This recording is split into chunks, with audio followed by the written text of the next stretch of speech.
ఈ shot last షాట్‌కి continuation అండి. పిల్లలిద్దరిని స్కూల్‌కి పంపించిన తర్వాత నేనైతే చక్కగా తలస్నానం చేసి ఇలా అయితే రెడీ అయ్యాను. మా హస్బెండ్ ఆఫీస్ నుంచి వచ్చిన తర్వాత ఆయన రియాక్షన్ ఎలా ఉంది అనేది మిస్ కాకుండా చూడండి.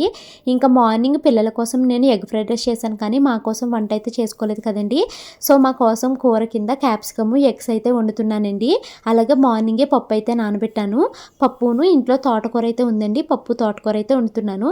సో ఇలాగ 2 కూరలు ఒకేసారి వండేసుకున్నాను అనుకోండి పొద్దునకి సాయంత్రానికి సరిపోతది.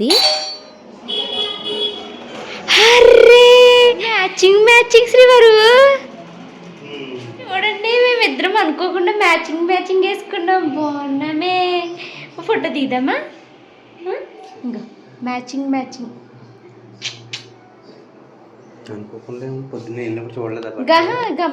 చూసారు కదా మా హస్బెండ్లో ఎలాంటి రియాక్షన్ అయితే ఉండదండి. అసలు ఒక రాయి ఏమో అనిపిస్తుంది. అసలు రియాక్షన్స్ బయటికే కనపడరండి మా వారు.